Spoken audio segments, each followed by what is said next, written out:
lain itu terkait Sirah Nabawi ya. Kepada saya persilakan waktu dan tempat. Bismillahirrahmanirrahim. Assalamualaikum warahmatullahi wabarakatuh. Waalaikumsalam warahmatullahi wabarakatuh. Hamdan katsiran thayyiban mubarakan fihi. Alhamdulillazi arsala rasulahu bil huda wa dinil haqq liyuzhira 'ala ad-dini kullihi wa kafa billahi shahida. Asyhadu an la ilaha illallah wa anna Muhammadan abduhu wa rasuluhu la nabiyya ba'dahu. Allahumma shalli ala sayyidina Muhammad wa ala ali sayyidina Muhammad amma ba'du. Allah Ta'ala fi kitabihil karim. A'udzu billahi minas samii'il 'aliim minasy syaithanir rajiim. Bismillahirrahmanirrahim. Ya ayyuhallazina amanu in tansurullaha yansurkum wa yuthabbit aqdamakum. Al-Ahzab. Alhamdulillah, segala puji hanya bagi Allah. Salawat dan salam terlimpah curah pada junjungan alam Habibana wa Nabi Nabi Muhammad sallallahu alaihi wa alihi wasallam, juga pada keluarganya, para sahabatnya, para tabi'innya, dan juga pada umat yang senantiasa teguh memegang ajarannya hingga yaumil akhir. Ya, ikhwatul fiddin Allah sekalian. Malam hari ini kita akan melanjutkan kembali kajian Sirah Nabawiyah kita. Yang terakhir itu kita masih bahas di fase nikah. Jadi ketika dakwah ini sudah masuk fase dakwah yang terang-terang, di mana turun ayat fasda bima tu'marun, maka Nabi mulai interaksi dengan umat. Sebelumnya Nabi dakwah secara sembunyi, hanya menyampaikan kepada saudaranya, kerabatnya, orang-orang yang beliau betul-betul dekat dengan beliau. Lalu setelah itu turun ayat fasda bima tu'marun, maka sampaikanlah ayat ini secara terang-terangan. Mulai disinilah fase yang terberat dari fase kenabian keseluruhan. Setelah ayat ini turun, maka Nabi mulai berinteraksi dengan umat langsung. Awalnya interaksi Nabi dengan umat itu dianggap hal yang biasa oleh Quraisy, karena Mekah itu adalah pusat agama. Jadi ketika itu pun banyak yang berdakwah di sana, baik itu agama Nasrani, agama Yahudi, agama Majusi pun, gitu ya. Di selain Ka'bah itu mereka berdakwah di sana, dan mereka menganggap bahwa Islam ini sama seperti agama-agama yang lain. Tapi lambat laun ternyata, gitu ya, Islam ini makin banyak yang mengikuti. Walaupun pengikut di awal-awal Islam ini adalah golongan dari Buddha, dan sunatullah seperti itu. Karena biasanya para pemimpin tidak akan mengikuti, karena mereka menikmati dari sistem yang mereka buat, kan? Gitu. Ya kan, Abu Jahal, Abu Lahab kerjaannya itu membuat berhala. Kalau sistem berhalanya dihilangkan, artinya mereka sudah kehilangan pendapatan terbesar mereka. Jadi kalau hari ini wajar kalau kita lihat banyak orang-orang yang mampu mungkin secara finansial gitu ya, tapi sudah menerima dakwah. Bisa jadi karena dakwah ini bagi mereka hambatan untuk mereka meraih finansial. Bayangkan kan ya, kalau kita mau masuk Islam secara kafah, satu gitu kan, kita harus syahadat. Yang kedua, kita harus melaksanakan syariatnya. Nah, syariat ini kan banyak, ada yang mahdoh, ada yang ghair mahdoh. Kalau mahdoh yang sekedar sholat, saum, zakat kayak gitu kan tuh banyak yang bisa melaksanakan. Tapi ini ibadah yang lainnya. Ibadah yang lain itu apa? Satu, ya, tidak melakukan riba. Ya kan? Tidak melakukan riba itu kan berat bagi mereka. Sedangkan di kalangan Quraisy riba itu sudah menjadi hal yang sangat luar biasa, sangat biasa ketika itu. Maka ketika turun ayat apa, wahalallahu bai'a wa haraman riba, itu kan, maka Allah menghalalkan jual beli dan mengharamkan riba. Sedangkan riba dengan jual beli itu berbeda. Sedangkan di kalangan mereka sudah terbiasa dengan riba. Gitu. Lalu apa? Melarang untuk minuman keras. Sedang itu sudah menjadi habit di mereka itu.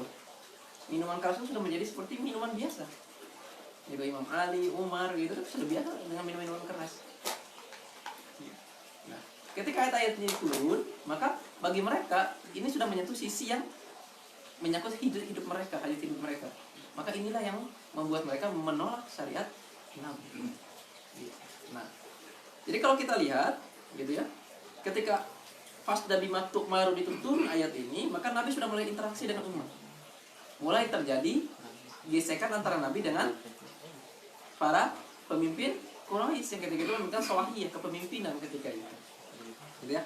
Di satu sisi Nabi membawa sebuah ajaran yang baru ketika itu, di sisi lain mereka ingin mempertahankan ajaran nenek moyang mereka. Gitu. Nah, ini karakter ciri khas orang Arab. Orang Arab itu kan malas berpikir ya.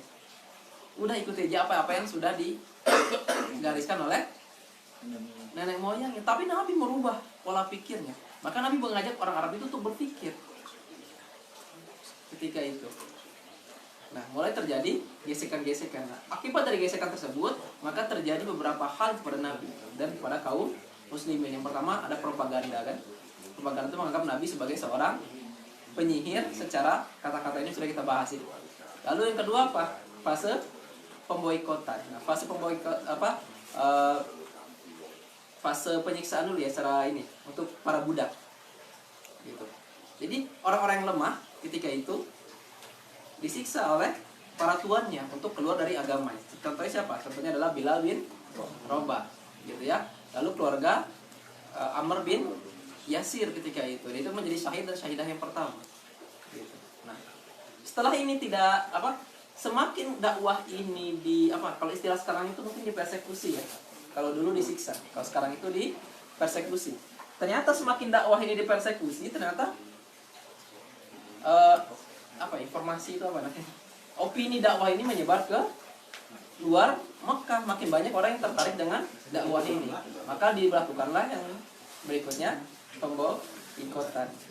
Nah, pemboikotan terhadap Nabi kepada Bani Muthalib, Bani Hasyim ini terjadi di tahun 7 Hijriah selama 3 tahun.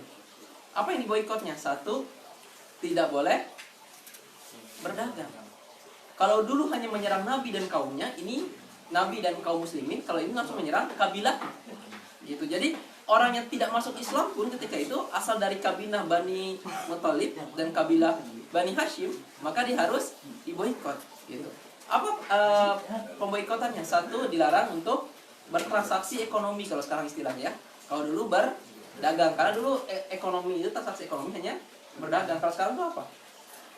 Kalau kita baratkan gitu ya, banknya ditutup, ya kan ya, gitu, seluruh lalu lintas rekening keuangannya diblokir.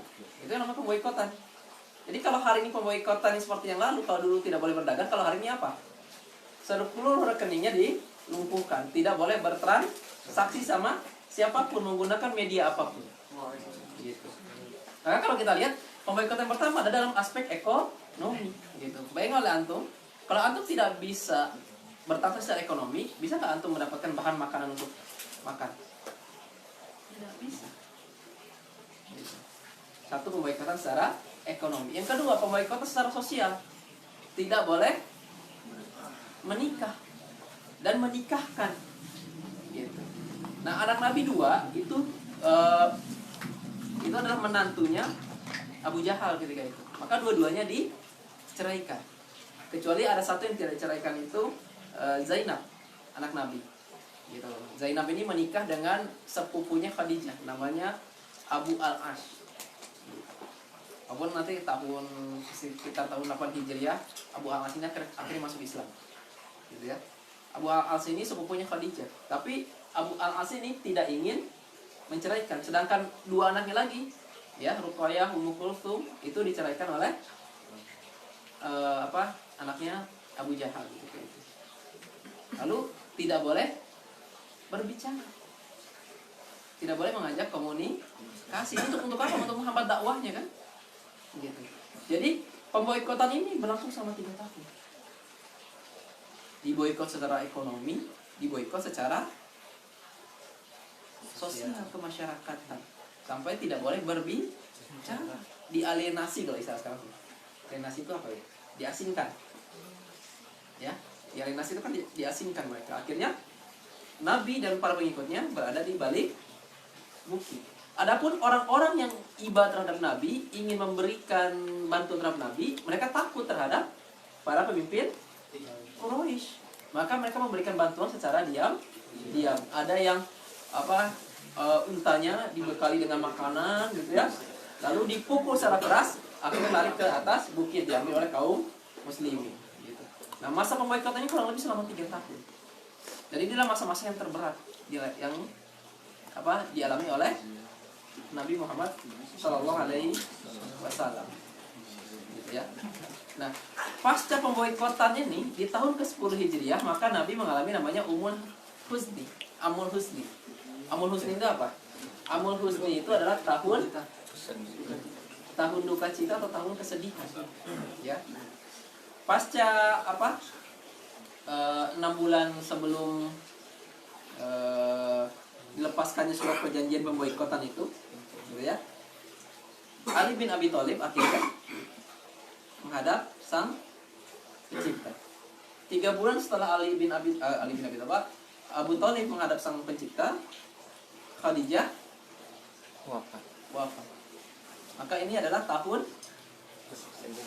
kesedihan bagi Rasulullah SAW. Bayangkan, sudah diboikot, lepas dari boikot, ternyata orang yang melindungi dakwah Rasul selama ini dan orang yang selalu mendampingi Rasul selama dakwah akhirnya meninggal. Betul-betul Nabi ketika itu mengalami kesedihan yang sangat luar biasa. Tapi oleh Allah dihibur dengan apa? Isra Mi'raj. Nah, dan Isra Mi'raj inilah, gitu kan ya, Abu Bakar mendapatkan gelar Asyidi, gitu ya. Abu Bakar gelar Asyidi. Jadi Isra Mi'raj itu, ya kan, perjalanan Nabi Isra itu kan dari Baitullah ke Baitul Maqdis. Lalu dari Baitul Maqdis ke Sidratul Muntaha. Sidratul Muntaha itu apa? Sidar. Atau tahu sidar? Pohon bidara. Sidar itu pohon bidara. Makanya kenapa salah satu metode ruqyah itu pakai daun bidara? Karena sidar itu daun bidara yang akarnya di langit keempat, ya, gitu ya.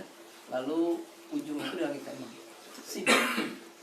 Gitu. Jadi sidar itu pohon bidara yang tidak berduri. Kalau di sini berduri ya. Kan pohon bidara itu adalah pengganti dari tanaman ketika kaum Sabah diazab kan. Pohon bidara itu kan pengganti dari tanaman. Kan Sabah itu salah satu kaum yang Allah berkahi, tapi mereka akhirnya musyrik pada Allah, maka Allah timpakan azab ketika itu. Dan pengganti tanamannya apa? Sidar. Bidara. Bidaranya bidara berduri. Sabah itu di mana? Sabah itu di Yaman. Makanya banyak pohon bidara itu adanya di Yaman. Siapa yang belum pernah lihat pohon bidara? Anda belum pernah lihat? Nanti main ke kampung Quran. Pohon bidara tuh daunnya, bisa saya gambarkan ya, buahnya segede gini. Dan nanti kalau di Sidratul Muntaha itu buahnya besar semua. Nah. Jadi itu pelipur lara dari Nabi, dan dari sana turunlah perintah berkaitan dengan sholat, ya. Awalnya berapa? 50, gitu ya. Lalu akhirnya direduce sampai 5, dan betul ternyata ya. Kata yang terakhir ditemui sama Nabi Isa terlalu Musa ya? Apa? Nah, yang terakhir ditemui itu apa mengatakan 5 juga berat bagi kaummu. Ini pengalaman para nabi, para anbiya, ternyata betul. Sholat 5 waktu saja hari ini beratnya bagi kita. Betul kan? Ya. Ya kan ciri-ciri orang munafik itu 2 ya. Sulit untuk berjamaah sholat apa? Isya dan subuh. Dan ternyata betul bahwa 5 saja itu berat bagi kaummu. Dan ini ternyata sudah dialami oleh para nabi. Awalnya dari 50, 5 pun berat. Maka wajar kalau Imam Ghazali dalam salah satu perkataannya, apa hal yang paling berat dari kita? Melaksanakan sholat, dan paling gampang adalah meninggalkan sholat. Dan itu ternyata terbukti hari ini kan. Perintah sholat ini berat ya? Berat kan? Walaupun kalau kita lihat sholat itu kan nggak lebih dari 2 menit ya. Bagi yang sholat cepat ya. Bagi yang khusyuk mungkin 5-10 menit lah ya. Bagi memahami ini. Nah, ini pelikulara dari Nabi ketika Nabi mengalami tahun kesedihan. Nah, yang ingin kita bahas gitu ya. Kalau kita lihat gitu, dalam fase ini ya. Jadi kalau kita bagi fase ini itu kan ada fase Mekah, ada fase Madinah. Fase Mekah ini kita bagi 2 lagi. Ada fase yang dimana Nabi dakwah secara sembunyi-sembunyi, ada Nabi dakwah secara terang-terangan. Nah, kalau kita lihat ya, pola dakwah dari Nabi, ternyata dari awal Nabi menciptakan kutlah dakwah atau kelompok dakwah. Maka dakwah ini kalau kita ingin mengikuti perintah Nabi, maka dakwah ini harus secara berkelompok. Dan apa yang dilakukan oleh Nabi? Taskif am. Taskif am itu apa? Menyampaikan dakwah secara berjamaah. Nah, kayak gini contohnya ini taskif am. Gitu. Maka kalau kita lihat, mulai dari fase Nabi berdakwah secara sembunyi-sembunyi sampai Nabi berdakwah secara terang-terangan, itu ada satu aspek yang tidak pernah ditinggalkan oleh Nabi, yaitu taskif. Taskif itu apa? Pola pembinaan, mentransfer ya berbagai pengetahuan kepada para sahabat. Karena nanti kelak para sahabat ini yang akan memimpin umat, bukan? Ya. Nanti kelak para sahabat ini yang akan memberikan panduan-panduan kepada umat. Maka kita mengenal berikutnya siapa? Abu Hurairah, ya kan? Ibnu Mas'ud. Jadi dibentuk oleh Nabi. Ternyata pembentukannya dari apa? Dari ini, dari kajian, dari taskif ini. Berkumpul, mengkaji berkaitan dengan ilmu-ilmu Islam, gitu. Lalu mereka mengimplementasikan ajarannya. Sehingga sahabat itu, mereka tidak akan berpindah dulu dari satu ayat ke ayat yang lain sebelum bisa mengimplementasikannya dalam kehidupan mereka. Nah, dalam fase sir itu, maka aktivitas yang dilakukan Rasulullah hanya aktivitas taskif.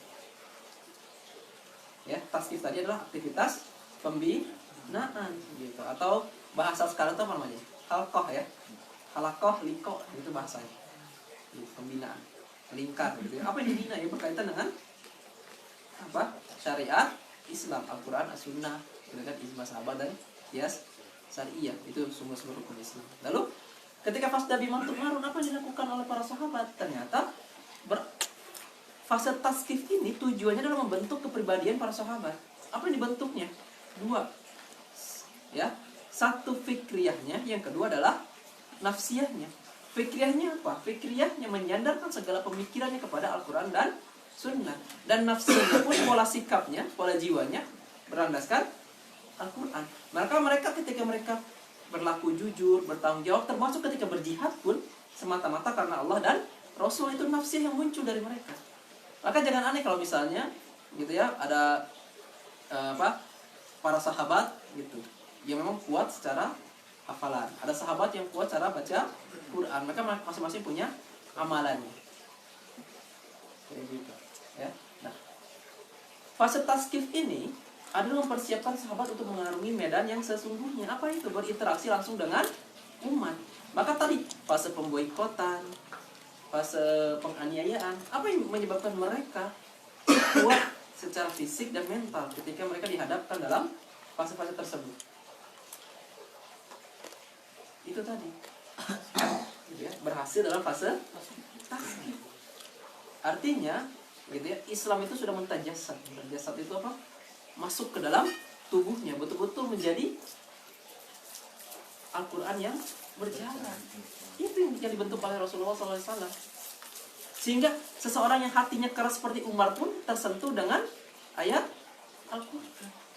Ini fase taskif itu, membentuk nanti para sahabat siap untuk mengarungi medan di mana sahabat langsung berinteraksi dengan umat dan bersabar terhadap berbagai celaan, berbagai siksaan yang berlaku pada para sahabat. Itu, dan mereka pun siap untuk meninggalkan apapun asalkan mereka bisa memegang teguh keimanan mereka. Contohnya apa? Ketika mereka harus hijrah ke Habasyah, yang pertama kan, apa yang mereka tinggalkan? Kan semuanya. Mereka hanya bawa sedikit perbekalan. Di Habasyah, di negeri yang asing, ya, di raja yang sangat alim ketika itu, dan akhirnya Raja Najasyi ini masuk Islam. Ketika meninggal pun, jadi Rasulullah melakukan sholat gaib pertama ketika Raja Najasyi meninggal. Gitu. Akhirnya Raja Najasyi ini beriman kepada Allah Subhanahu wa Ta'ala ketika itu. Fase taskif ini mempersiapkan sahabat untuk fase tafahum ma'lumah wal kifah. Apa di sana? Langsung berinteraksi kepada umat. Apa yang dilakukan oleh Rasulullah? Yang kalau Rasulullah adalah kashful khutbah. Apa itu kashful khutbah? Ya, kashful khutbah itu membongkar atau mengungkapkan makar-makar atau kebusukan-kebusukan dari ya para penguasa pun dari sistem yang ada. Itu dilakukan. Apa yang dilakukan pertama gitu ya, dari sisi akidah. Apa yang Rasulullah lakukan? Menyerang langsung bentuk-bentuk interaksi akidah. Bahwa penyembahan terhadap berhala itu tidak ada artinya apapun bagi Allah Subhanahu wa taala. Lalu dari sisi apa lagi? Dari sisi interaksi sosial. Tadi wailul lil mutaffifin, maka celakalah orang-orang yang mencurangi timbangan. Gitu. Lalu apa? Rasulullah juga menyerang interaksi masyarakat yang mengatakan bahwa anak perempuan adalah aib. Bahwa Rasulullah mengatakan, ya kan, barang siapa yang punya 2 sampai 3 anak perempuan, kalau mereka berhasil mengurusnya maka Allah berikan syurga.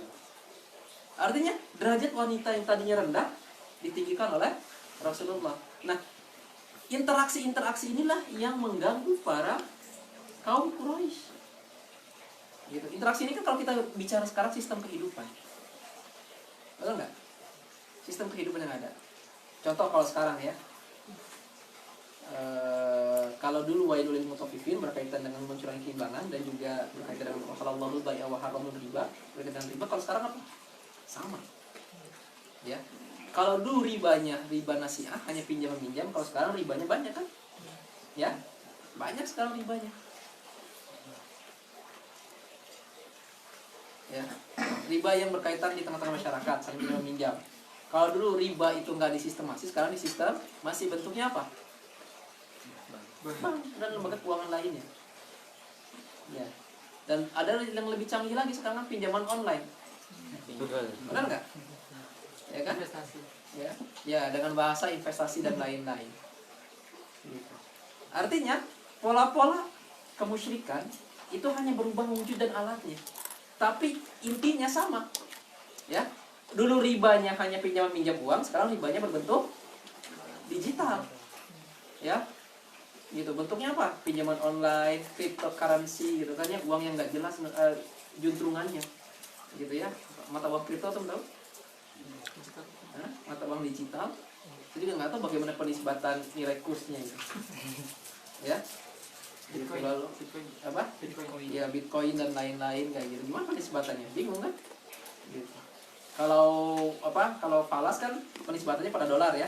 Jadi banyak beredar dolar pun itu pun sebenarnya bagian dari riba. Ya kan? Ketika apa mata uang kertas dijadikan mata uang. Karena dalam Islam uang itu bentuknya harus dinar. Kenapa harus bentuk dalam dinar? Karena dinar ini nilainya terbatas, emas itu nilai terbatas, pasti nilainya akan tetap stabil. Kalau uang kertas coba bayangkan, ya. Untuk mencetak satu mata uang dolar berapa sih biaya produksinya? 400 Hah? Coba. 10.000 lah. Coba berapa? 2 sen. 5.000. Hah? 1.000 rupiah. Hah? Berapa? Sekitar itu 0,25 dolar. Berapa itu? 200 sen. Ya kan? Kan itu bahannya kertas kan? Ya. Bentuknya apa? 1 dolar, 10 dolar, 100 dolar. Gitu. Nah, untuk mendapatkan dolar ini kita harus menukarkannya di pasar modal. Ya, pasar uang, sorry. Falas kan namanya ya. Boleh nggak dalam Islam? Boleh nggak pertukaran mata uang dalam Islam? Tidak. Boleh, namanya saraf gitu ya. Tapi penukarannya nisbatnya harus seimbang. Maka sekarang boleh nggak kita menukar uang rupiah ke dolar? Ya boleh dalam Islam. Asal dalam satu majelis akad. Nggak boleh ditunda. Gitu ya. Dia harus satu majelis akad. Kalau ditunda, nah ini yang akan memunculkan riba nantinya.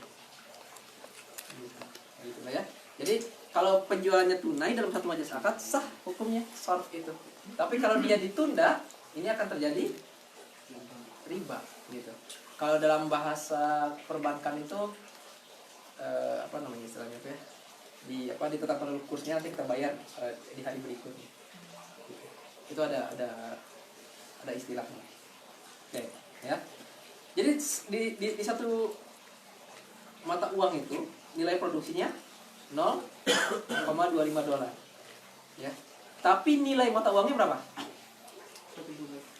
$100, $1, $10. Paling kecil kan $1 ya. Selisih antara nilai nominal dengan nilai produksi, inilah yang kita sebut dengan seigniorage. Ya. Selisih itulah yang kita bayar. Jadi untuk menukarkan $100 dengan biaya produksi $0,25, ya, nilai mata uang itu bisa mereka cetak sebanyak-banyaknya. Sedangkan kita untuk mendapatkan dolar, kita harus apa? Jual minyak kita beli kertasnya. Jual batu bara kita dapat kertasnya. Alat tukar. Gitu. Iya. Alat tukarnya tidak seimbang. Kapan ini terjadi? Ini terjadi di tahun 40-an, ketika perjanjian Bretton Woods dulu namanya. Udah. Dulu sebelum Bretton Woods ini, dolar itu dinisbatkan kepada emas. Lalu di tahun terjadi resesi ekonomi besar, di beberapa puluh tahun berikutnya, dolar ini berdiri sendiri, yang disebut dengan kurs mengambang. Ya. Dari banyaknya nilai transaksi jual beli antara dolar dengan mata uang yang lain. Nah, disinilah mulai terjadi resesi ekonomi yang terus berlanjut. Maka dalam sistem ekonomi itu ada namanya siklus resesi 10 tahunan. Nah, nanti sekarang tahun ini ada. Ya. Dalam tanda kutip ekonomi kita sekarang sedang tanda merah ya. Pertumbuhan itu sekitar 4,8%. Pertumbuhan ekonomi itu 4,8%. Ditambah lagi adanya virus corona, seluruh imbasnya kena. Ya. Cina itu kan menjadi pusat ekonomi dunia sekarang.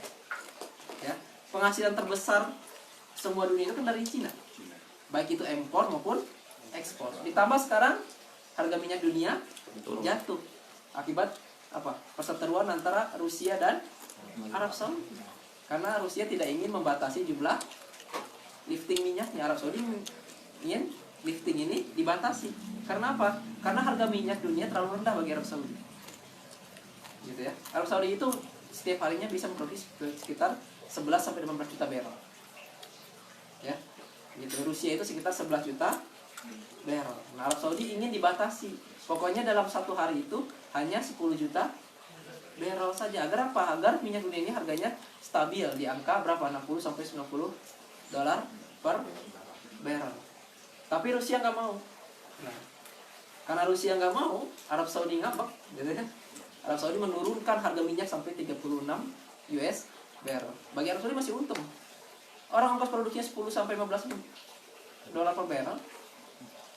Sedangkan Rusia untuk mendapatkan minyaknya sekitar 30 sampai 40 barrel dolar per barrel. Bagi Arab Saudi untung, bagi negara lain Politik perdagangan. iya, politik dagang. Ya, itu dari minyak. Artinya uang kertas ini bisa jadi riba ketika apa? Kalau kita memahami mekanisme uang kertas ini beredar. Ternyata selama ini kita membeli barang-barang, ya, kita menukarkan kekayaan alam kita dengan uang kertas. Nah, itu tipe ekonomi nih. Nah, kalau sekarang apa bentuk yang kita serang dari bentuk sistem kapitalisme ini? Kalau dulu berkaitan dengan ribanya, riba ini sudah bertransformasi sekarang dalam bentuk sistem kapitalisme. Dengan siapa alatnya? Lembaga keuangan dan perbankan. Ini yang harus kita serang. Ini harus kita ungkap kepada umat bahwa ini bertentangan dengan Islam. Gitu. Bahwa Islam sudah mengatur sistem ekonomi ini secara paripurna. Maka Islam memberikan solusi. Ya kan? Pertanyaannya, kenapa sih kita setiap 10 tahun itu krisis? Ya. Coba, tahun 97 krisis nggak? Krisis ya. Mungkin yang berapa? Tahun 2007 krisis nggak? Hah? Krisis. 2017 krisis sebentar. 2020 ini puncaknya. Ya. Oke. Kenapa ini krisis? Nah, ini tulisan dari pengamat ekonomi orang Amerika sendiri, namanya Glenn Davis. Bukunya namanya History of Money. Gitu ya. Dalam buku History of Money itu, krisis ini terjadi karena apa? Karena uang ini sudah berubah fungsinya. Uang yang seharusnya menjadi alat tukar menjadi alat spekulasi. Apa itu alat spekulasi? Uang ini menjadi alat bisnis. Contoh alat bisnis itu apa? Contoh gini, saya bilang ke Antum store uang ke saya, setahun kemudian Antum dapat kelebihan 10%. Ya, store uang ke saya 10 juta, tahun depan saya kasih Antum keuntungan 10%, artinya 11 juta nanti dapat. Antum nggak harus ngapa-ngapain. gitu ya. Duduk manis aja. Duduk manis, senyum gitu ya. Tahun berikutnya dapat 11 juta. Nah, store lagi lebih banyak ke saya akan berikan 15%. Ya kan? Store ke saya, tahun berikutnya berapa lagi dapatnya? 15. Berarti 11 juta 500. Terus kayak gitu kan? Gitu. Nah, tapi harusnya kan dalam sistem itu uang ini kita rubah jadi barang bukan? Ya, uang kita rubah jadi barang, kita perdagangkan, dapat keuntungan, kita bagikan keuntungannya. Maka uang sama dengan barang. Nah ini enggak. Antum uang store ke saya uang, maka saya akan balikan sebentuknya uang. Nah bentuknya apa? Kita kasih janji kepada masyarakat. Janjinya apa? Kalau antum pegang surat ini, maka surat ini akan menjadi alat untuk bertransaksi. Muncullah namanya saham. Muncullah namanya obligasi. Muncullah namanya asuransi. Coba. Nah ini yang terjadi pada Jiwasraya. Ya kan? Salam Jiwasraya. Gitu. Jiwasraya itu apa? Jiwasraya itu kan menginvestasikan uang nasabah ke saham-saham yang bukan blue chip ya. Jadi saham itu ada tiga tahapan. Sini siapa sih kuliah ekonomi? Antum kuliah ekonomi. Antum kan SBN? Bukan ya. Bukan. Gitu. Jadi dalam saham itu ada tiga. Ada saham blue chip. Saham blue chip itu saham perusahaan ternama. Ya, kayak Indofood, Unilever itu ada di blue chip ya. Ada saham yang ketiga nih. Ini disebut dengan saham gorengan. Saham gorengan ini saham yang naik turunnya drastis. Gitu. Nah, Jiwasraya ini kan memberikan iming-iming gitu ya kepada setiap nasabahnya yang menginvestasikan uangnya di Jiwasraya, maka akan mendapatkan bunga sebesar 10% per tahun. Nah, kalau dia harus memberikan bunga 10%, maka dia harus dapat pendapatan berapa persen? Di atas 10%. Apa yang bisa memberikan pendapatan di atas 10% per tahun? Main saham, nggak ada lagi. Antum bisnis pun belum tentu 10% per tahun dapat untungnya kan? Harus main saham. Dan saham yang bisa memberikan untung di atas 30% apa? Tadi saham-saham gorengan. Nah ini saham yang spekulasi. Ditempatkanlah 90% dananya ada di sana. Termasuk juga di reksadana yang reksadananya bukan yang terjamin ketika itu. Nah ternyata saham yang ditempatkan nilainya awalnya 300 tiba-tiba nilai jatuh menjadi 100 rupiah. Udah hilang berapa puluh triliun di sana. Nah akhirnya dihitung-hitung oleh BPK sekarang kerugian dari Jiwasraya berapa? 16,1 triliun. Nah ini kita masuk dengan serangan interaksi ekonomi. Ya, ini yang diserang juga oleh Rasulullah. Nah, dakwah pun sama. Dakwah itu tidak hanya berkaitan dengan uluhiyahnya saja, tapi berkaitan dengan sistem yang melanggar sistem syariat Islam. Maka ini yang juga harus menjadi pokok untuk kita dakwahkan. Nah, sistem kehidupan kayak tadi kan, sistem kehidupan. Nah, kalau kehidupan sekarang bagaimana? Kehidupan antara wanita dan laki-laki tidak terpisah. Ya kan? Ada yang kemarin di Sukabumi ya, kasus ibu anak incest. Ya, lalu memperkosa adik tirinya. Gitu. Lalu setelah digali lebih dalam diakibatkan oleh tontonan video. Ini kan sistem kehidupannya rusak. Apakah dulu zaman Quraisy nggak kayak gini, zaman jahiliyah? Sama. Jahiliyah itu ada namanya rumah pelacuran. Gitu ya. Kehidupan laki-laki wanita sama seperti itu, dibebaskan. Gitu. Ternyata apa? Yang berubah hanya bentuknya saja. Gitu. Tapi pada pokoknya kejadiannya sama dengan jahiliyah. Gitu. Hanya berubah. Gitu ya. Kalau sekarang bisa lewat online kan? Gitu. Kejadian kemarin saya baca baru dibaca di detik.com yang ada pelacuran yang di Subang gitu ya. Ya berawal dari ini kan, kencan online juga. Jual diri di online gitu kan. Gitu. Lalu diejek oleh si wanitanya tidak tahan lama, akhirnya dibunuh. Ini kan akibat apa? Sistem pergaulan yang salah. Dan Islam datang untuk memperbaharui itu. Maka hari ini kalau ada dakwah yang ingin memperbaharui sistem kehidupan lalu ditolak, itu sudah sunatullah. Gitu. Karena hak dan batil tidak akan pernah bertemu. Pasti hak dengan batil itu selalu berperang. Hingga kapan? Hingga ila yaumil akhir, ya kan? Maka hari ini kalau ada terjadi persekusi terhadap dakwah, pemboikotan terhadap dakwah, itu wajar karena ini sudah dialami oleh para rasul dan para ambiya. Gitu. Maka dakwah ini akan menjadi ditentang oleh para penguasa ketika kapan? Ketika dakwah ini menyerang bentuk-bentuk interaksi antara rakyat dengan penguasanya. Interaksinya apa? Dalam berbagai aspek. Politik, ekonomi, sosial, budaya. Ketika itu bertentangan dengan syariat Islam, maka gitu ya, ini yang harus kita dakwahi.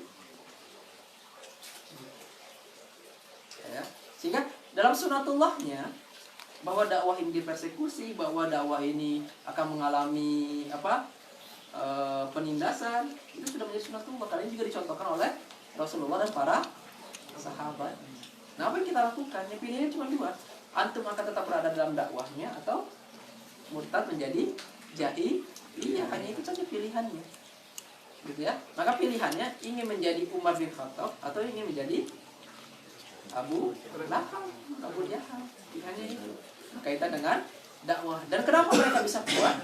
Dakwah ini dalam bentuk kutlah dakwah, berkelompok secara dakwah yang saling menguatkan satu sama lain.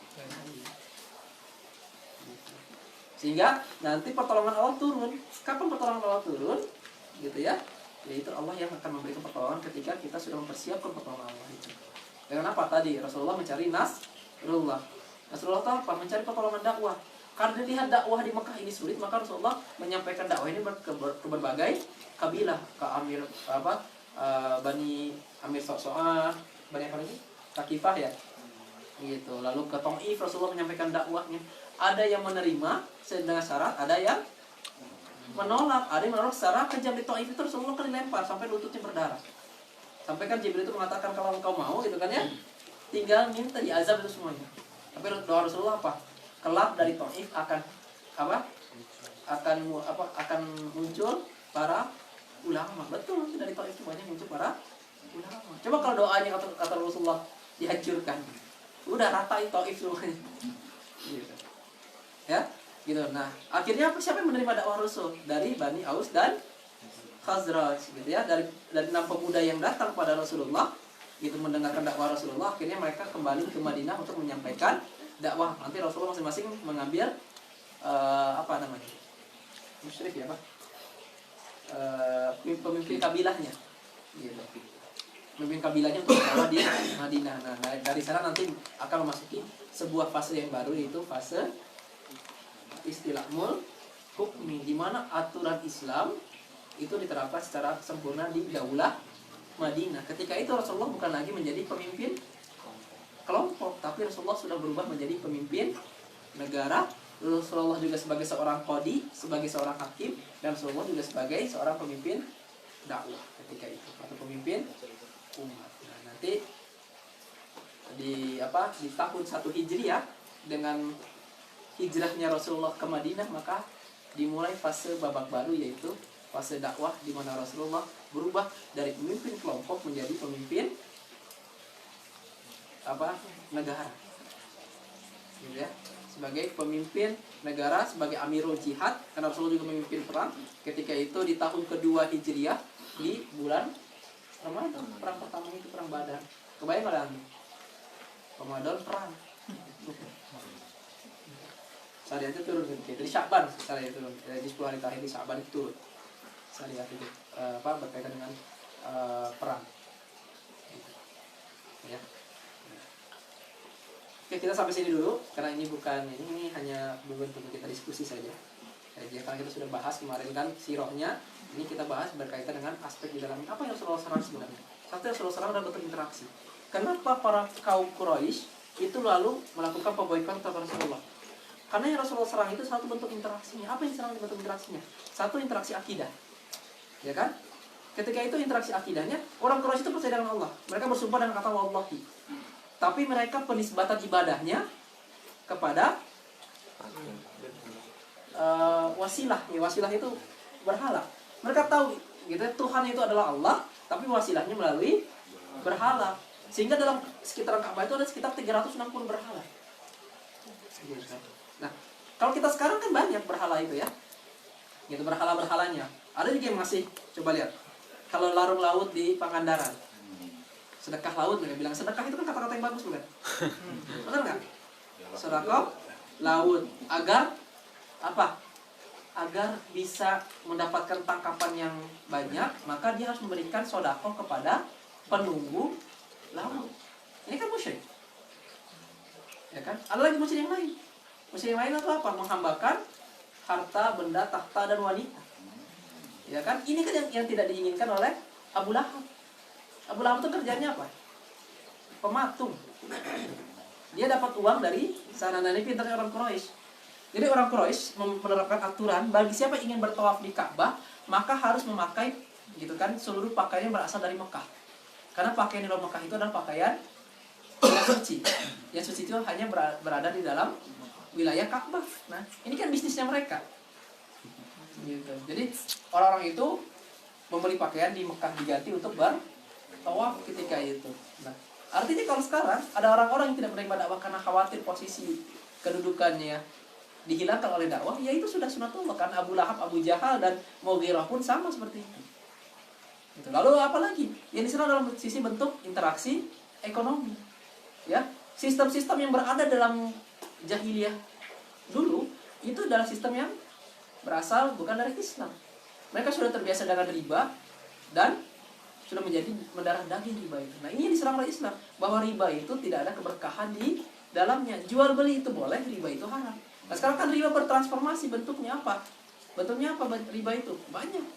Ada dalam pasar modal, pasar saham, ya kan, perbankan, riba itu kan. Gitu. Pinjam-pinjaman rumah dan lain-lainnya, termasuk pinjaman online. Interaksi dalam bentuk sosial kemasyarakatan, membunuh anak. Kalau sekarang kan coba lihat, gitu. Di apa? Dulunya nggak ada kasus yang dokter dan bidan yang buka praktek untuk aborsi. Ada kan? Dulu kasusnya sama.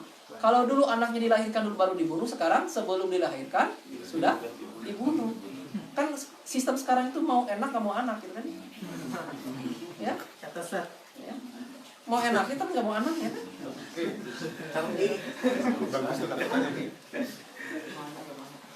Padahal kan konsep pernikahan dalam Islam itu sangat luar biasa. Ini adalah bentuk dari ketahanan sebuah negara. Kalau kita melihat ketahanan negara itu dia dari pernikahannya. Gitu. Kalau dalam sebuah pernikahan itu kuat, karena tidak akan lahir sebuah generasi yang kuat tanpa ada ibu bapak yang kuat. Imam Syafi'i itu kan lahir dari kegigihan ibunya kan? Ya kan? Kan 7 tahun dibawa dari Palestina ke Madinah, karena Madinah dulu adalah pusat ilmu. Bayangkan dibawa sambil digendong, dijadikan ulama, umur 10 tahun sudah bisa berfatwa, kegigihan ibunya. Nah, bayangkan kalau sekarang seorang ibu yang tidak punya pengetahuan agama. Ibu yang hanya bisa sekedar bersolek saja. Mau dijadikan apa anaknya? Anak-anak kecil sekarang udah diajarkan TikTok, bayangkan. TikTok. Ya kan? Kan rusak yang kayak gini itu kan ya. Kalau dulu Islam itu menjaga muru'ah perempuan, kalau sekarang kan muru'ahnya hilang. Gitu ya. Termasuk saya juga agak aneh ada wanita bercadar TikTok sih. Mana muru'ahnya? Gitu kan. Kenapa mereka dicadar? Itu kan menjaga kan ya, agar tidak ditampakkan kepada bukan mahramnya. Tapi sekarang diberikan fasilitas untuk apa? Menampakkan seluruh tubuhnya kan? Dalam apa? Dalam aplikasi kan TikTok gitu. Kan rusak yang kayak gitu kan. Ini sistem kemasyarakatan yang ditentang bentuk interaksinya. Dan ini adalah dakwah. Ternyata dakwah itu bukan hanya sekadar mengajak sholat, zakat, sahur, tapi dakwah itu menegakkan kalimat la ilaha illallah, gitu ya, Muhammadur Rasulullah, yang berarti apa? La ilaha illallah itu apa? La ma'buda illallah, tidak yang berhak disembah selain Allah. Disembah itu artinya apa? Ketundukan total kita terhadap Allah dan Rasulnya. Kita tanya la hukmi illallah. Ya kan, tidak ada hukum selain hukumnya Allah. La razaqo illallah. Tidak ada rezeki yang selain diberikan oleh Allah. Kalau sekarang kan seolah kita nggak percaya dengan rezekinya Allah ya. Hari besok kita mau makan apa? Ya kan? Seolah yang memberikan rezeki itu adalah manusia sekarang ini. Begitu tunduk dan taatnya kita pada manusia hingga kita melupakan Allah dan Rasul. Ini yang harus dihilangkan. Maka kita sekarang apa? Betul-betul menjadikan kalimat tauhid itu tegak di atas muka bumi. Bentuknya apa?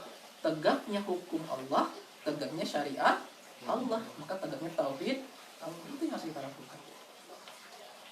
Ya, silakan. Itu saja bisa saya sampaikan di malam ini. Saya kembalikan kepada apa? Moderator.